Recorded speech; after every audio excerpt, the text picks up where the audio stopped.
Hey there, beautiful listener. So I need to tell you a couple of things. First of all, I recorded this episode while I was still thinking that we were going to be doing another one the following week, but then circumstances coalesced to such a degree that I am now taking 2 weeks off instead of one.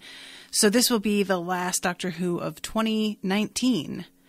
Also, there reached a point in this episode where Jamie was interrupted by her boyfriend. I pressed pause, and then I forgot to press record again. And we have subsequently lost a centerpiece of the episode. My apologies on that. We both had been recording for so long by then that we decided not to go back and redo that because neither of us loved these episodes that much, Jamie especially. And lastly, if you guys want to do something to support the show, I highly recommend going and checking out our sponsor, the War for the Tower podcast. War for the Tower is an RPG podcast that's set in the world of Stephen King's Dark Tower. And it was inspired after the creator had listened to me and Miles doing the Dark Tower episodes for Unspoiled. So if you are a fan of the Dark Tower universe and you are interested in, seeing some of the problems of the original story maybe be fixed up and resolved a little bit, check out warforthetower.com or search War for the Tower on your podcatcher. Thank you guys so much for your understanding. Apologies on ending the year on a rather abrupt and not entirely successful note, but I feel like that really sums up the entirety of 2019 pretty well, actually. So until the new decade, the new era, toodaloo, motherfuckers. This is an Unspoiled Network podcast. This is Unspoiled, covering the David Tennant specials. Episodes, Season 4, Episode 14, and Outside Season, Episode 1. On Netflix, they were all listed together, so when the show was on Netflix. Okay. Who cares? The Next Doctor and the Planet of the Dead. In one of these, the Cybermen are back. Who cares? In the other one, there's an awesome woman, grifter, heister, jewel thief, Mission Impossible style badass. And I enjoy her, and I really want her to come back. Welcome to Unspoiled.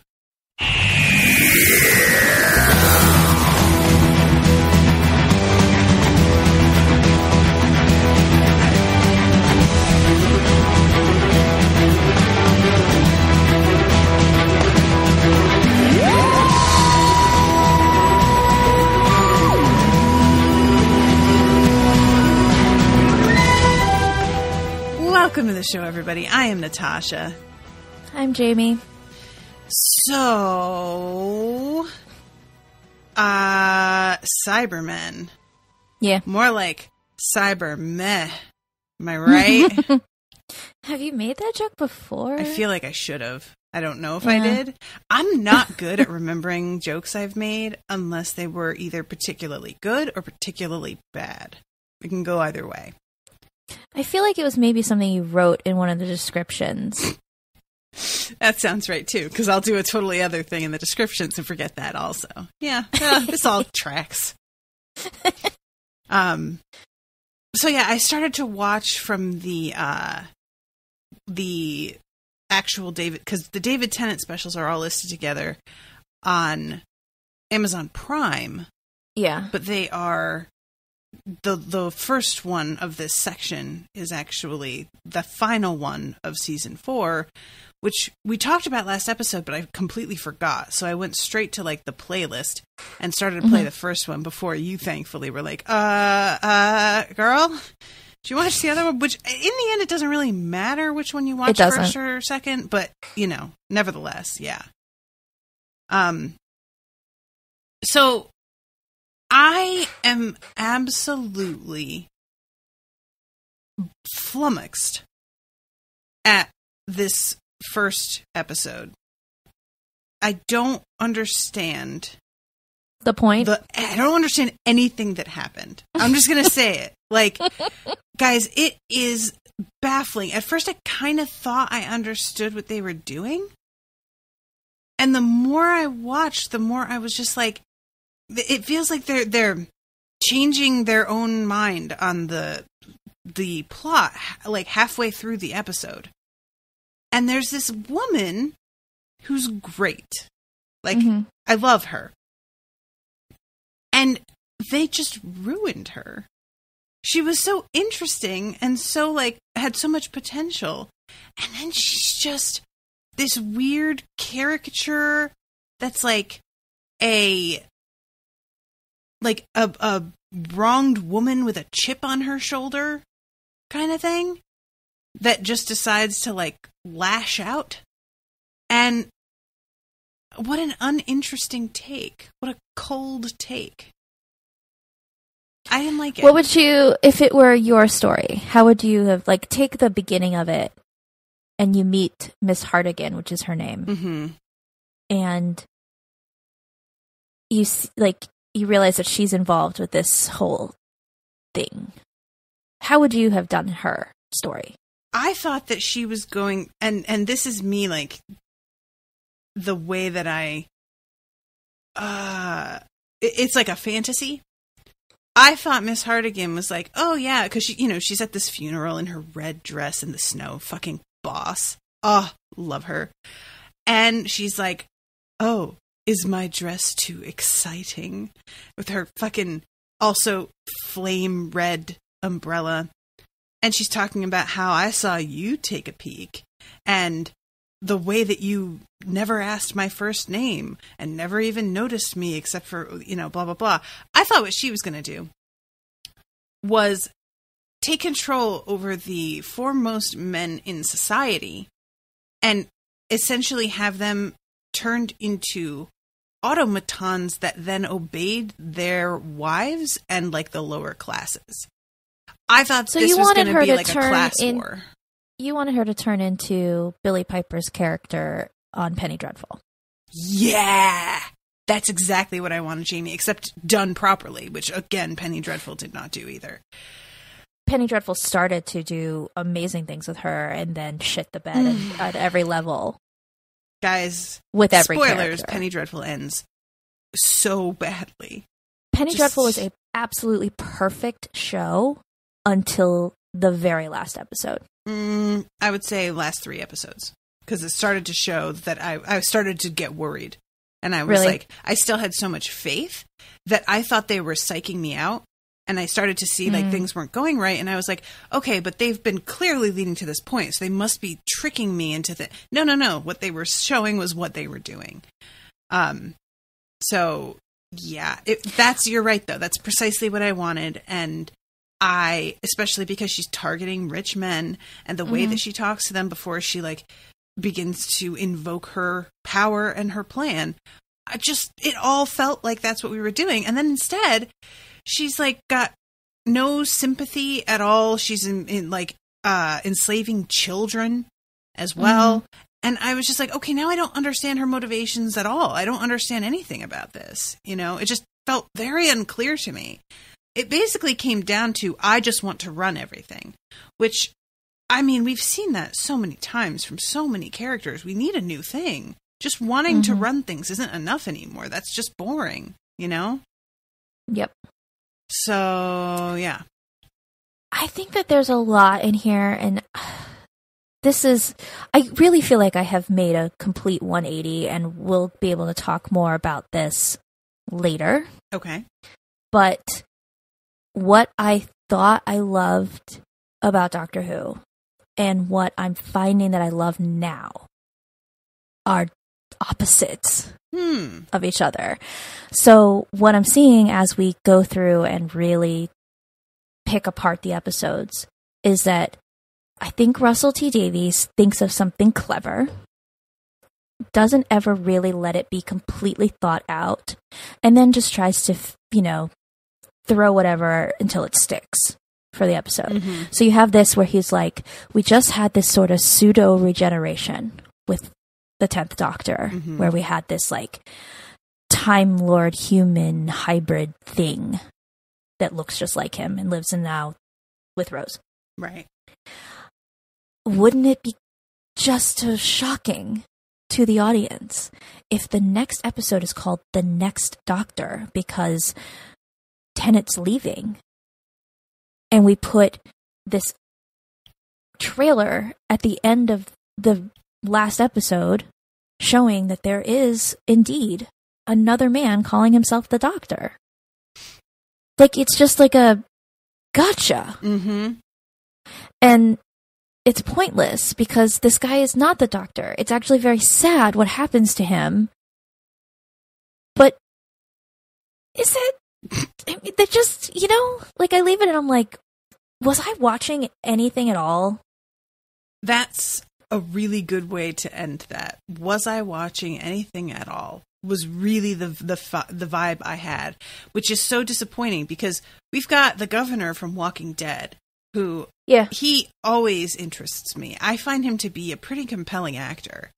Yeah, David Morrissey is a really good actor. This woman playing Miss Hartigan is wonderful, and just chewing the scenery like, whoa, flame red dress in the middle of bleak London winter, amazing, love it all.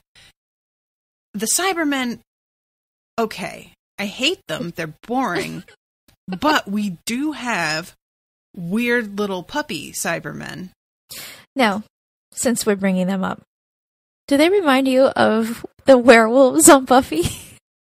I don't remember werewolves on Buffy. Oh, right, Seth. Fuck, I forgot because they look like apes. God. Yeah. They look like people in furry suits. Running on their hands and feet. God, yeah. It's like those girls that run like horses. Have you seen that? No. Oh my God. It's a thing that like, and you know, if you're built like me, I don't feel like this works. But if you're somebody who's kind of lanky, I think it's easier and you can run on all fours in the style of a horse. And so there are a lot of like TikToks and GIFs and stuff of girls who run like horses. And I always think they could make some real money if they were in costume on any number of different sci-fi or supernatural type shows, because they would make a really good monster. They look freaky as fucking human beings in pants and a t-shirt. They look like fucking nightmares. So if you put them in something, yeah, forget it. I will run away. And these dudes like kept reminding me of something. I can't put my finger on what it is. So when you started to say, did they remind you of? And I was like, oh, I hope that Jamie's going to like zero in on exactly what I was kind of thinking of that I couldn't think of. But that wasn't it. Although I definitely see what you mean. They look like mops. Yeah. Like they look like somebody just kind of stuck a face that they punched out of a bottle cap on the front of a mop, a dirty mop. And it's sort of a Muppet effect, you know? Yeah.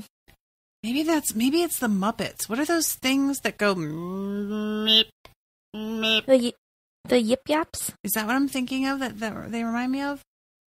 They look like big brooms or big mops, like with eyeballs on the top. I'm looking up yip yaps, so we'll see how this works out. Yip yap is apparently a breath mint for dogs. Oh, maybe they're not called yip yaps. Okay, yip yips. Yip yips. Okay, I was close. Yeah.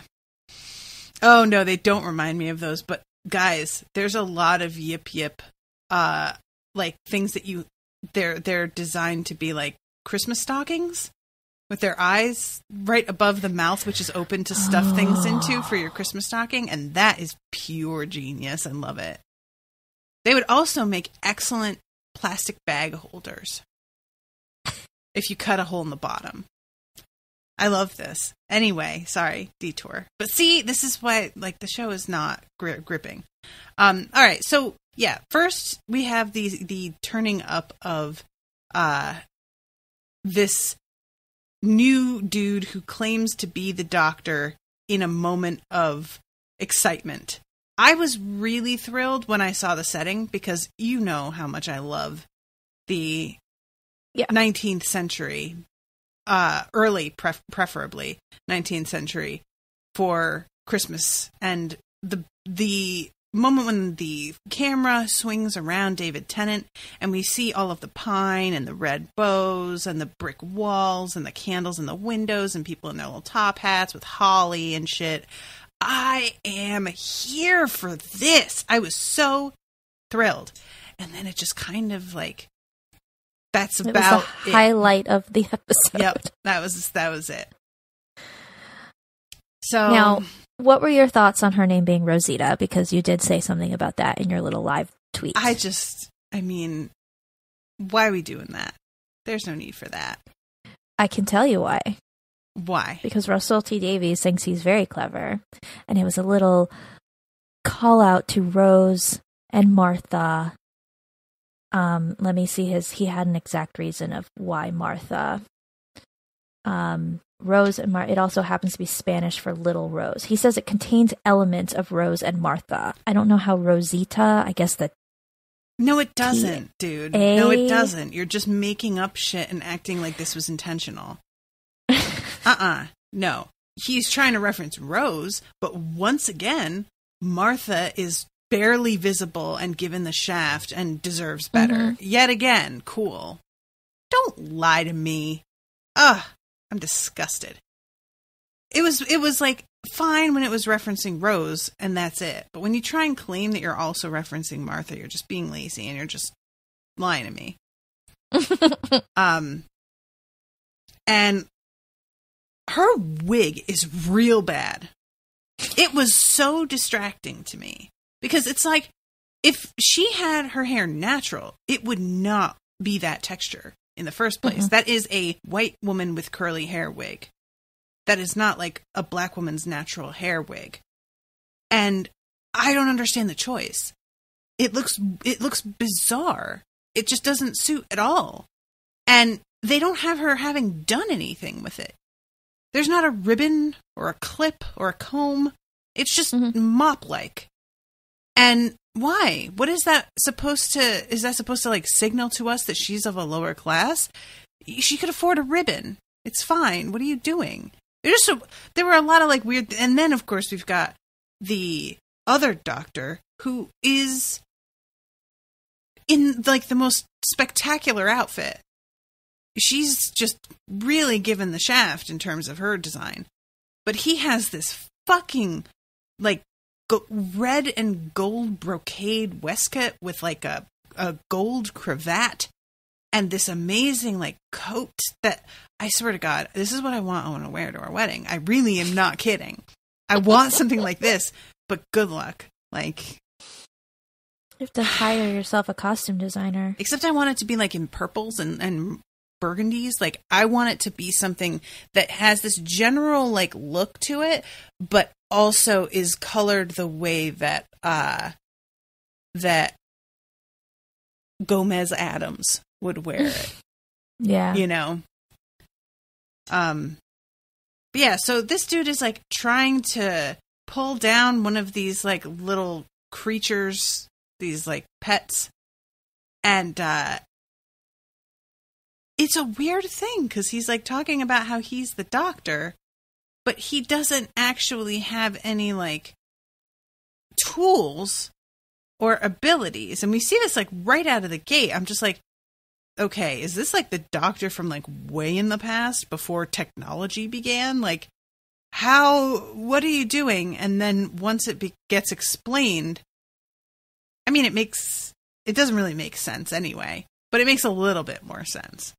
It's just that he has the memory of having these tools and obviously has no access to anything like the real thing.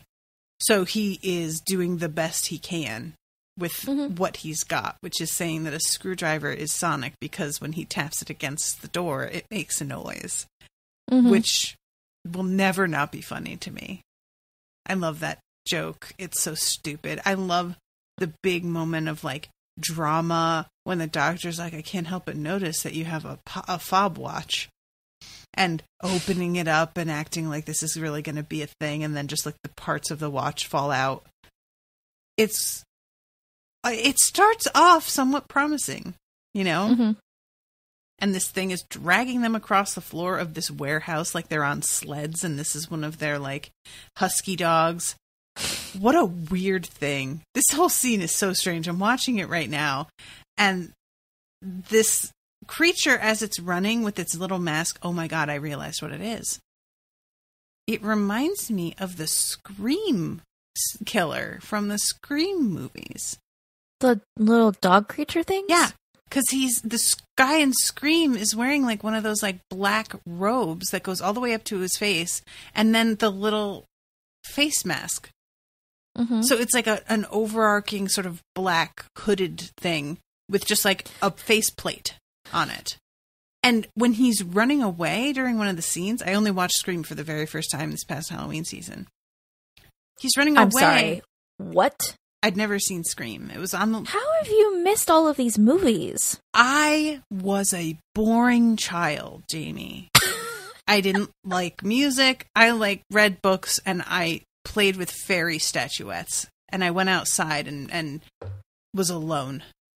That was how I entertained myself. I didn't go see movies except like with friends, and almost always I would go and see something that was like a fun rom-com thing because I was scared. I didn't like horror movies. I went to a like birthday party, I think, that had Scream on in the background, and I like went in the kitchen. So, wow. Yeah.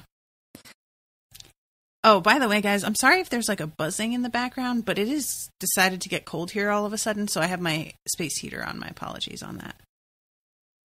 But yeah, he's running away, and he jumps out the window, this like little creature, and he looks just like the Scream guy running over a hill.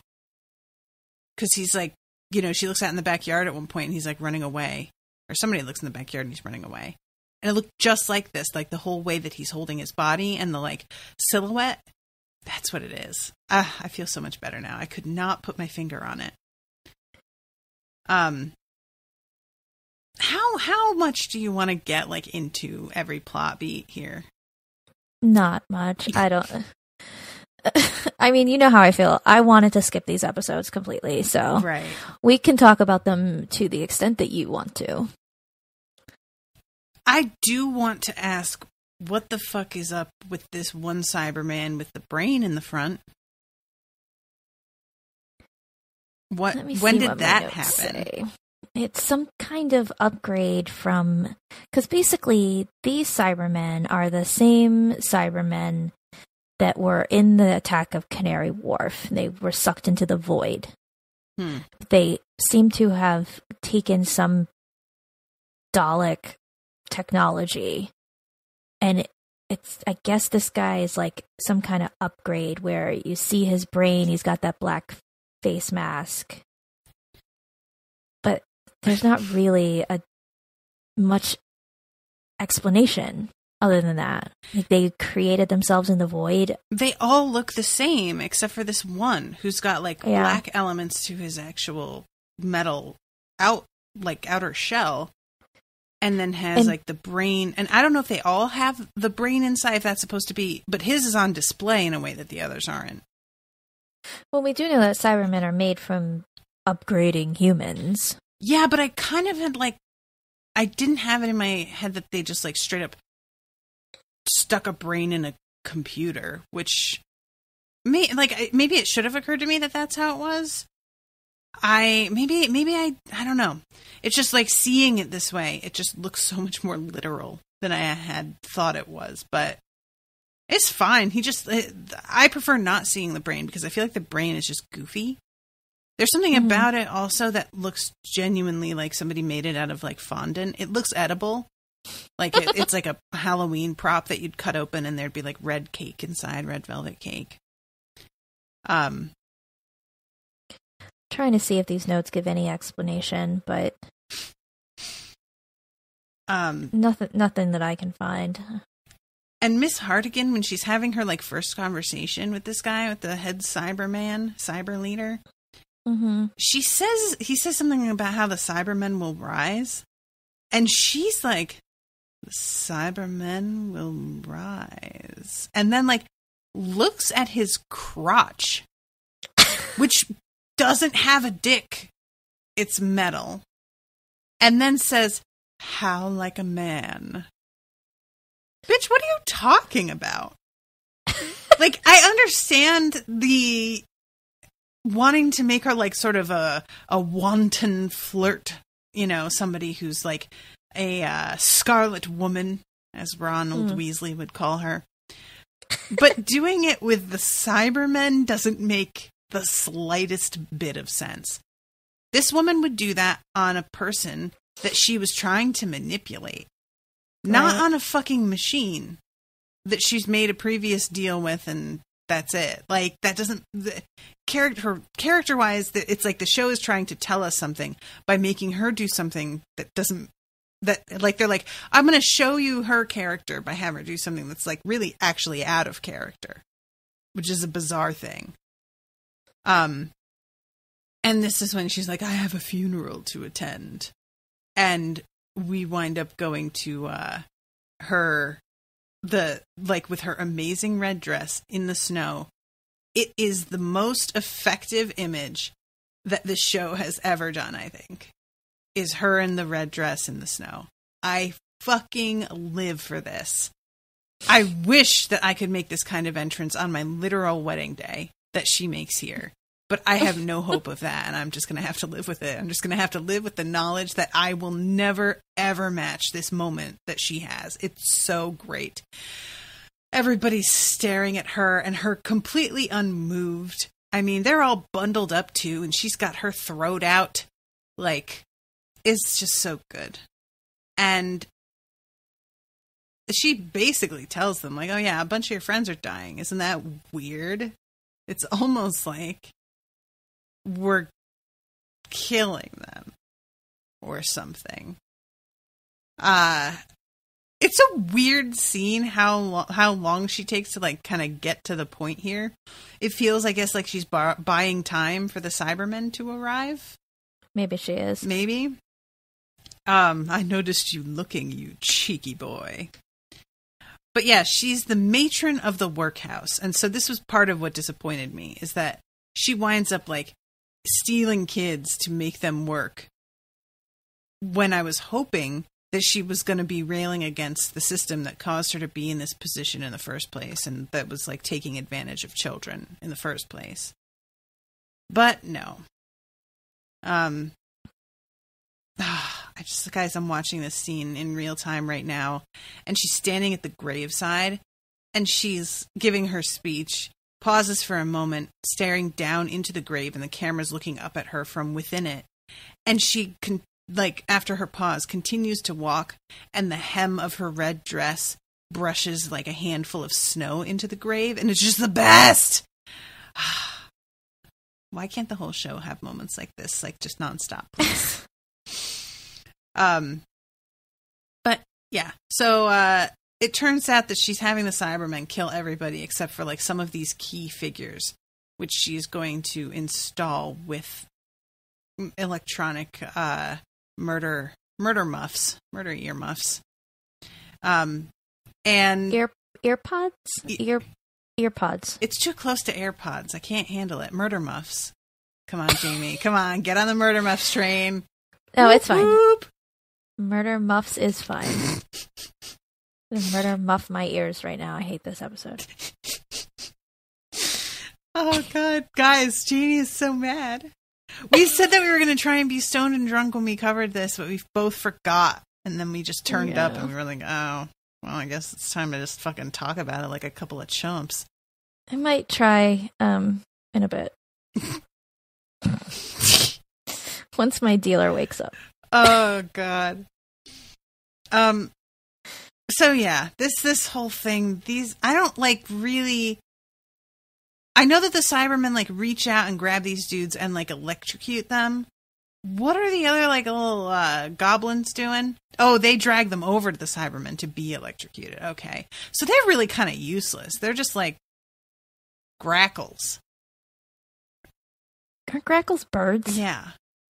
Okay. I don't know. I was trying to think of a word that was just like, a henchman, but like, not like henchmen.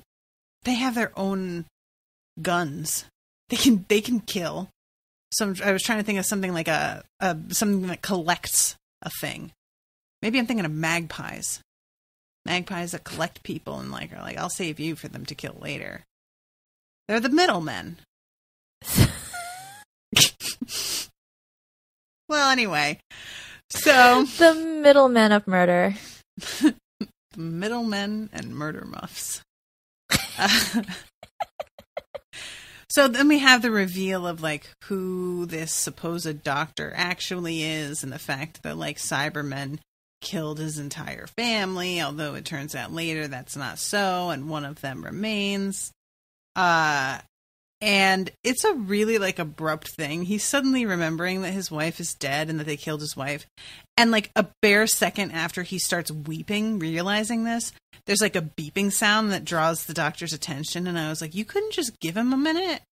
You couldn't just let that moment breathe? You worked us all up into this thing and then immediately are like, all right, that's done. Just be cool for a second and let us trust us. Ooh, she sent me a link, guys. This is I was trying to think of what other character maybe made more sense than the Scream. I did not see Spirited Away. I haven't either, but I've seen this character referenced. His face is too big. The proportions are off. Okay. Why don't you want it to be the Scream guy? I guess because I just associate that in that specific way. It just doesn't. The two things don't match up to me. The two creatures, the Scream guy and the little dog creatures. Well, I mean, they don't match up. But the Scream mask is so stupid. It is really stupid. And these masks are really stupid. Oh my god. I just Googled Scream mask, and for some reason, it seems like they're just these giant vagina masks. What? I don't even understand what, it looks like a vagina, but it says shell full head face latex mask. I'm going to send you this link. Okay. Because I just feel like... Oh no, I think I saw it. Yeah. Yeah, what the fuck is that? I don't know. Oh, from the sides, it looks like a scallop shell. But from the front, it's most definitely a vagina. Yes. Ugh, I hate it. Okay. There's dickhead ones, too. Cool. Ew. We're out. Ew. Yeah. Hate it. I hate it. All right, I'm going to fast forward here to the Cybermen. Can we talk about his TARDIS for a second? Oh, yeah, the balloon that he never gets on. But he keeps constantly gassed up and ready to go for some reason. He calls it a tethered aerial release developed in style. I mean... TARDIS. That is the laziest thing. You couldn't even have it be developed in secret. Or I feel like if we sat down and brainstormed this, we could come up with something better in about 10 minutes. It's possible. Have you been in a hot air balloon? No. I would love to. I went in one this summer. How was it? Surprisingly scary. Was it? Because you realize you're in a fucking basket and you're being floated up by fire. Yes. Yeah. It was tethered, so, we only went up about 75 feet, but it was fun. But as it started going up, I was like, this is just supremely stupid. Why would anybody ever do this? Yeah, this kind of thing that I'm afraid of heights, pretty bad. But there are only certain contexts where it really makes me feel like I want to throw up. And I do not think a basket would do it. I feel like I'd be okay. I don't know though. It might. I felt like I enjoyed it, and it was one of the birthday gifts to Jason. So I was like, I've always wanted to go in a hot air balloon. And then as it was going up, I was like, this is literally a basket. I can't believe that I didn't know that you did this summer. Did you post pictures on Facebook or anything? I post pictures on Instagram. Oh, yeah. I don't go on Instagram that often. I'm trying to go on it more in an effort to get off of Facebook. But I need to work on it. I may have also shared them to Facebook. I don't remember. But yeah, it was fun. But it was just do people really try to ride these things around the world? It's stupid. You have no protection. Yeah, well, it's an adventure. Certainly. Indubitably. Okay, so the Cybermen basically spring it on Miss Hartigan. Oh, by the way, you're definitely going to be converted. And she was like, but the whole thing, we made a deal. And I really enjoyed that was designated a lie. You know what? All right. I like it. That works for me. I just really like that. The Cybermen and the Daleks don't interest me until they do something like this, where they like fuck somebody over in a really classically human sort of way. Oh yeah, we just lied. Mm-hmm. Which you wouldn't really think they would be capable of doing. I think of them as like the Fae, where they, they might have like a loophole, but they don't outright just say a thing that's not true. And I enjoyed that a lot.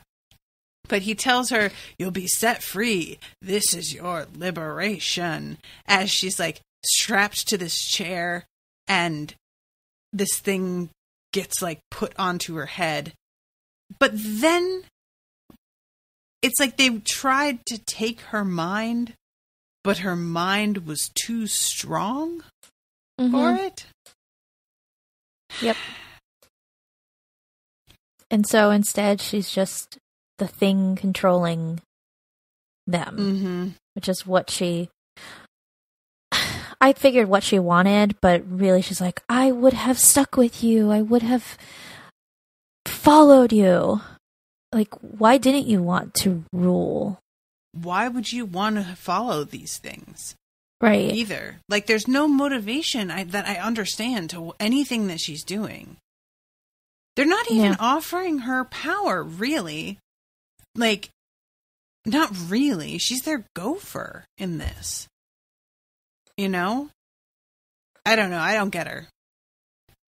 Nope. They just crafted an interesting character. Wouldn't this... God.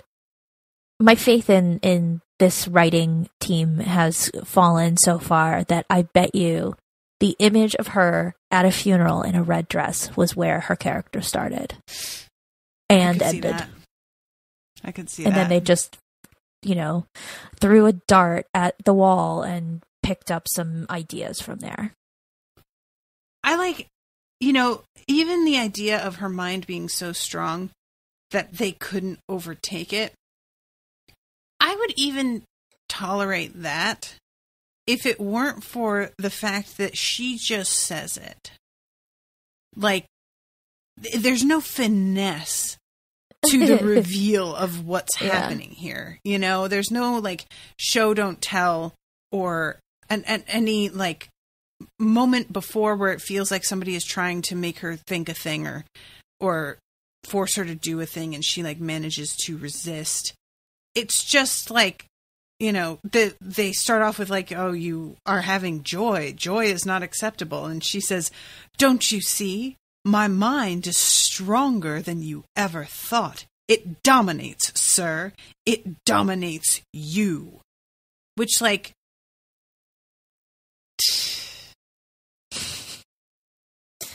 I just feel like there's a better way to do that. Mm-hmm. And let that be the fucking whole plot. Enough with this, like, giant robot that tramples the city Godzilla style. How about we talk about this woman who's, like, such a fucking force that she can overcome this sort of, like, reprogramming and have that not be, like, a villainous attribute. What if she was, like, just a badass who managed to resist Harry Potter and the Imperious Curse style? We could have her be like kind of a good guy. Such a wasted opportunity here. And then, in the end, what is she defeated by? The awareness of what she's done. When the assertion here is that she is aware of everything. Mm-hmm. That she, like, knows and understands. She can see time itself. But somehow the Doctor adds another level to this that causes her to become so emotional that she literally screams herself to death. Are we doing this? What are you talking about? She screams and they all explode. I mean, it's like Buffy with the gentleman. I listen, there are a few exceptions, but for the most part, I really hate any sort of conceit of kill the queen and the rest will die. I fucking hate that. It's just so lazy. It's a big vampire trope. 100%.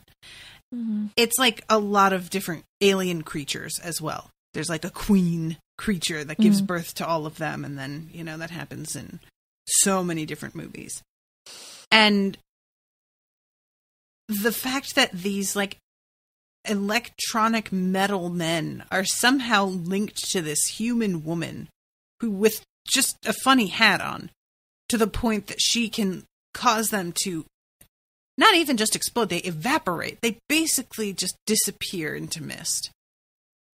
It's just, what are you even doing? Can I be honest? Yeah, please. I so stopped paying attention. I think every single time I've seen this episode that I have no idea what you're talking about. Oh my God, do you not? Do you have the episode up in front of you? No. I can't believe that you don't know what I'm talking about, Jamie. I have literally never seen what you're talking about. Guys. I'm not even going to be mad at you, Jamie. I'm not even going to like criticize. I just want this to be on the record so that I have a credit at some point later in this series where a really important fucking thing happens that I just this straight isn't up important. Missed. That's how she and all the Cybermen disappear, Jamie. What do you mean it's not important? That's the end. That's the defeat. I stopped caring. I couldn't pay attention. Good God. I even took 2 days to watch this episode because I got bored. And I was like, I'll finish it tomorrow. And then I was watching the second half and I was paying attention. And then I stopped. I don't know what happened, but I miss like the whole sort of, like the robot starts crunching through London and I was like, what else was I doing? Crunching through London. Like, stomping on idyllic London homes. So what the Doctor does is like opens her mind, as he puts it. So look at yourself. Look at what you've done. I'm sorry, Miss Hartigan, but look at what you've become. And she begins to basically hyperventilate. And then she starts screaming. And as she screams, all this electricity begins to build amongst the Cybermen. And all at once, they all just explode. Is this like related to, remember the episode with the Cybermen in the alternate universe where the one was who like was not fully converted yet and realized that it was like part human still and couldn't deal with it and then exploded? It was in the tunnels with that awesome lady who ended up sacrificing herself. And it was like talking about how it just got engaged. And as it was remembering that it had emotions, the emotions it was feeling like overrode its chip or whatever. And that's how the Doctor defeated them that time. It was like overriding their emotion chip. I mean, that makes sense on the machine, but she's like a human woman. she has this thing on her head to like open up her mental capacities, but that doesn't change the basic biology of like her response to like you don't just understanding something. Yeah. Does it? Like no, this whole like her whole deal doesn't make sense. She's not converted. She just has like probes in her brain. Anyway. Like it literally doesn't. She's like riding around inside the giant robot. Yes. Which I have to tell you, it took me a minute to realize that. I thought that she was controlling it from afar. And when I realized that like it's so big that there's essentially like an office building inside, I was just like,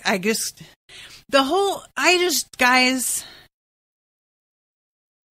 I know that for the sake of Doctor Who, I really need to just like get used to this. But the giant creature raining down hellfire on an innocent city, you can only do that so many times before I really stop giving a shit. There's no stakes when that's what happens every episode. Right. You gotta fucking do something new. That's like the episodes that I've liked the most have been small scale. You know, it's just this sort of thing. I understand that we're trying to be like, well, the stakes are so high because so many people could get hurt. Yeah, but I don't care about them. Like, right. I understand data-wise that's like a bigger disaster. But as far as my personal engagement, I don't care. And so this scene in particular was even less like, we've got this fake doctor and poor Rosita in her wig, and they're on the ground with all the other schlumps. And then we've got the doctor in the balloon, well above the actual carnage, not at risk personally. They even like made it like they even managed to lower the stakes further for me by having pretty much any victim that she tramples with this machine be somebody that I only just met this episode or haven't met at all. Mm-hmm. And it's just nothing. You know, even if the doctor doesn't manage to stop her, he just flies away. It's not the first time that fucking an entire city of people's been wrecked and he just goes away. That'll happen. Might happen again. I'm not really all that, like, wrapped up in it. I don't know. It just, yeah. So, okay, she explodes. Everybody's very happy, even though, like, half the city's totaled, but I guess that's fine. And then we have the goodbye between him and the fake doctor. And fake doctor's like, you know, you act like you're really alone, but you've had a ton of people that have been important parts of your life because I saw them in the memories. And the doctor basically, he doesn't say anything, but the expression on his face is like, oh yeah, wow. I have people that cared about me. Thank you so much for pointing that out. Nobody's ever said that to me before. Now, all of a sudden, I no longer feel lonely. You really figured it out. Appreciate you. Is basically the look on his face. So, yeah, he goes away, and that's the end of that episode. And then we go into Planet of the Dead. Mm-hmm. I don't know what to make of this one so much either. I loved this new chick. What's her name? Christina? Lady Christina D'Souza. She's aristocracy. Yeah, she says something about like us. Oh, how does aristocracy last?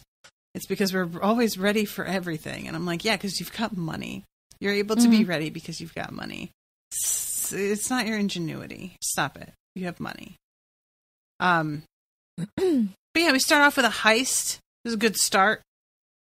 She's stealing some sort of like priceless cup that a chalice that has like its own security team guarding it.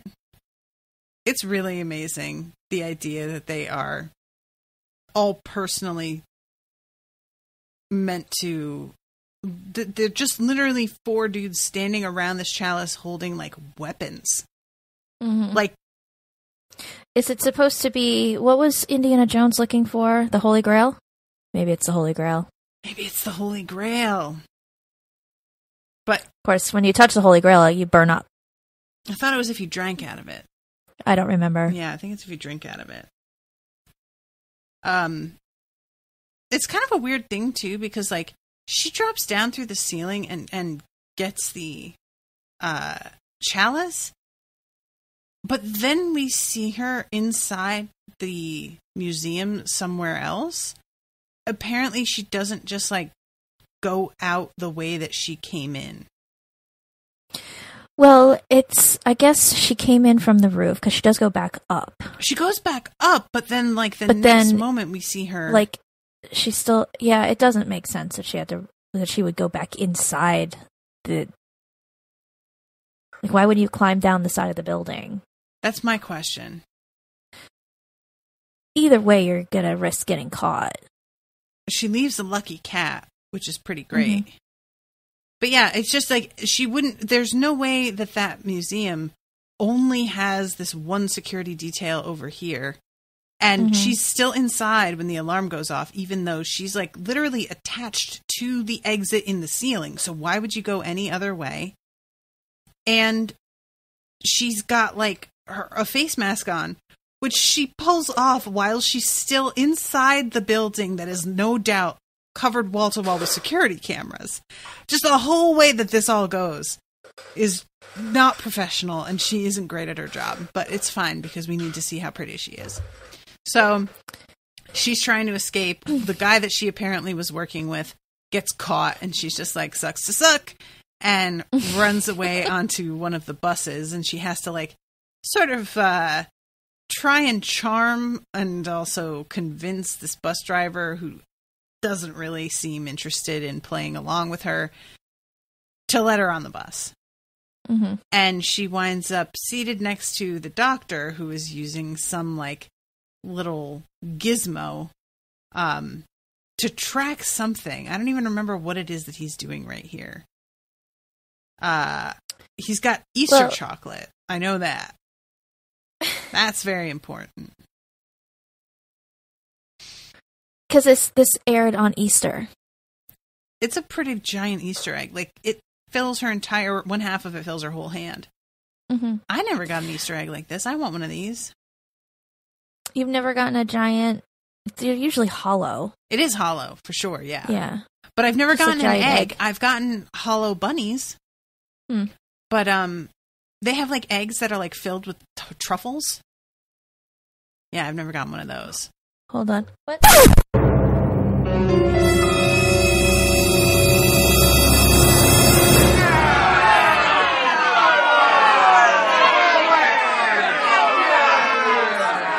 Where were we at 50 minutes?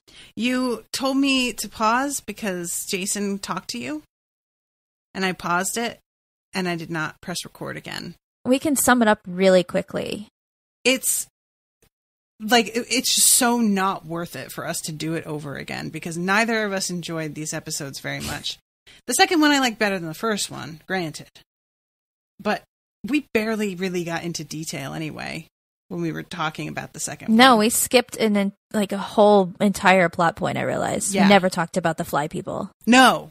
Other than your impression of David Tennant's impression of them. So, I'm sorry, guys. This episode, like, this is a perfect fucking cap, though, because Jamie, I was talking to her before we started recording, guys. I'm going to be taking 2 weeks off. I've been planning to just take Christmas week off, which was already, like, a lot more than I normally do. I don't tend to take an entire week off of recording. But you always regret that. I do. And so I was like, okay, I'm going to take all of Christmas week off and just like, you know, but this past week has been nothing but like bad luck over and over again. And this is just a perfect final episode recording of what this whole fucking week has been like. That's very true. So it's all uphill from here. It fucking better be, because we just keep telling ourselves like, it can't get worse. It has to get better. And like, you know. No, the world is going to burn itself up. Yeah. But for us, on this show and us personally, it's just all uphill from here for the next 2 weeks. Right? So I'm sorry, guys, because there was like a lot of fun chit chat that happened, but it was not compelling. It wasn't like we were having like a really intense conversation about things that mattered. It was mostly me going, what happens to the bus? Does it just disappear? And then we come to the conclusion that she flies away into space. And I was like, oh, I mean, there's no windows in it, but I guess that's fine. You did talk about how much you like Dr. Malcolm. Oh, he is adorable. Yes. I mean, give me the goofy nerd anytime. I'm always going to just be a sucker. Yeah.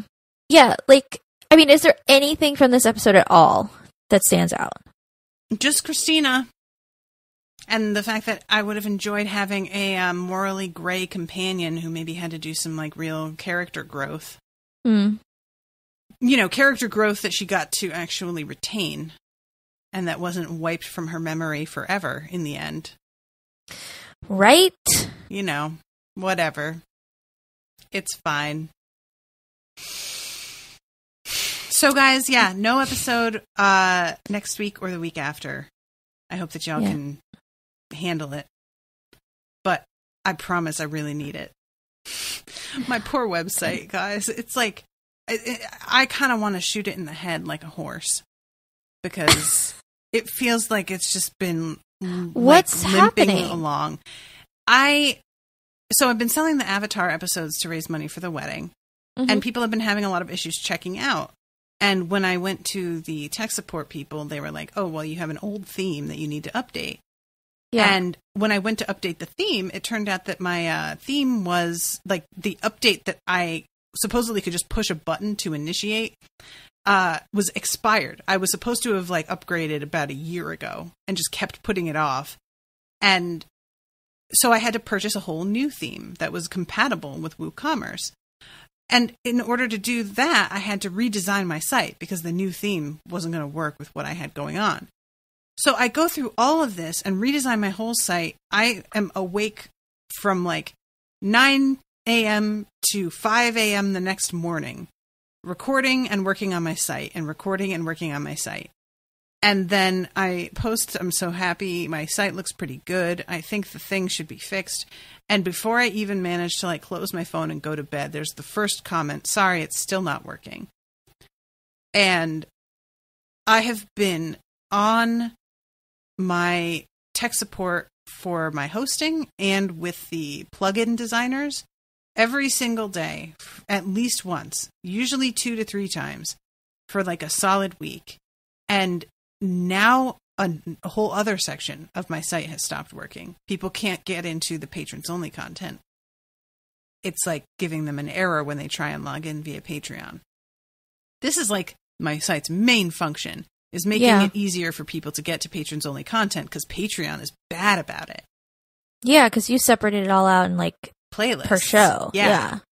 So that has stopped working. And essentially what they're telling me now is that I have to disable my theme entirely and go plugin by plugin to figure out what isn't working, which is like an hours long process of just, process of elimination.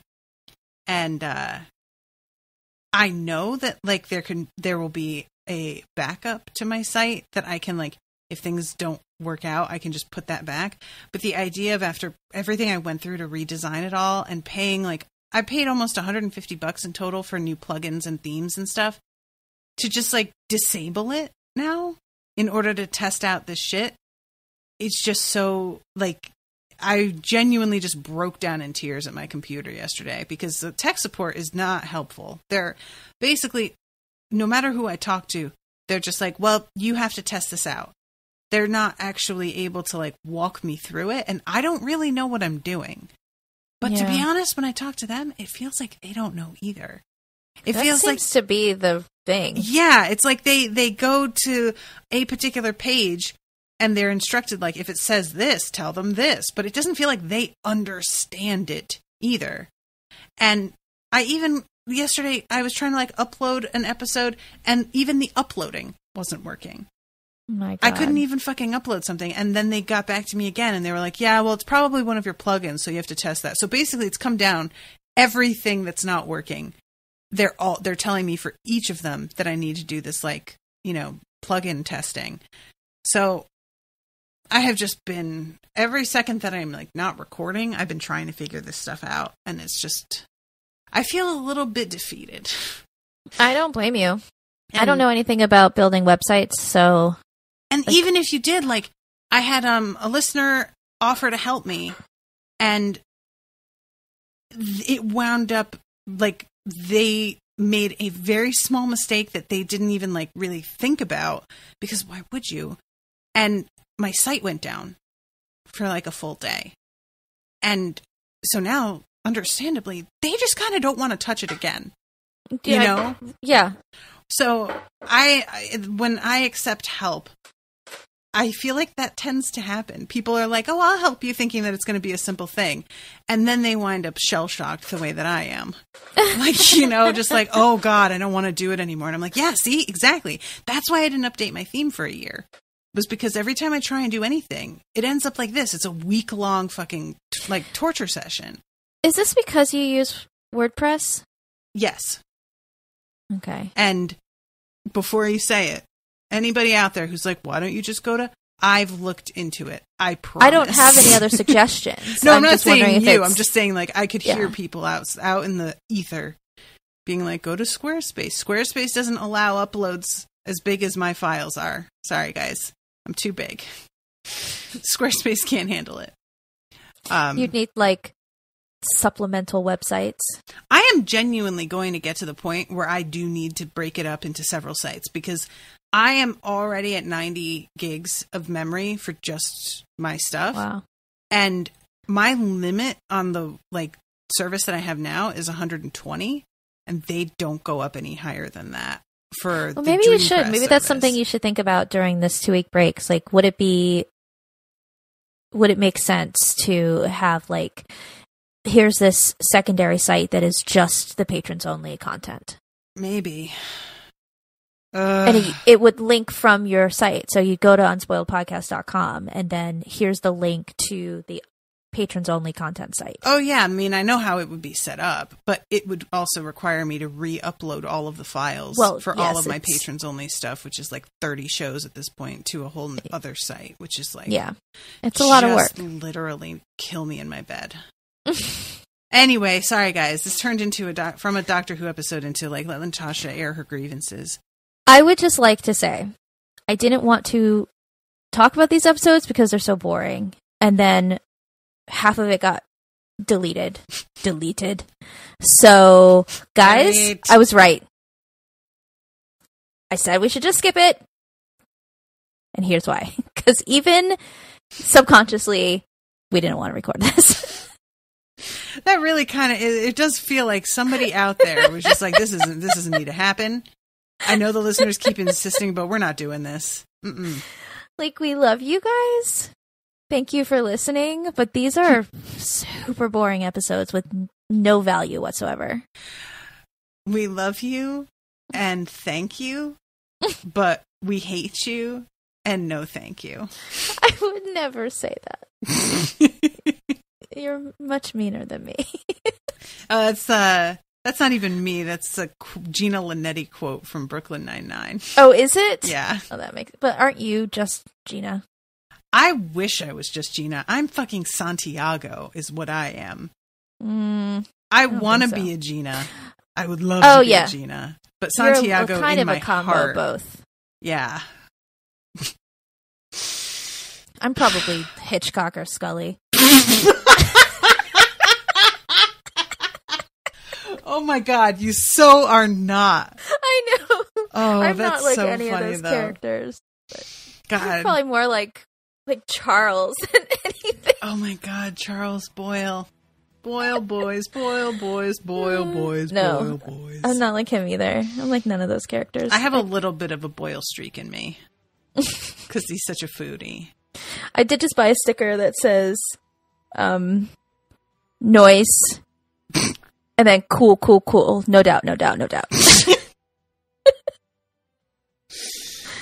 All right, guys. I'm sorry. This was a fucking disaster. Really, right. just a nice little microcosm of everything. Merry Christmas. We'll be back in the new year. We'll be back. Toodaloo, motherfuckers. Bye.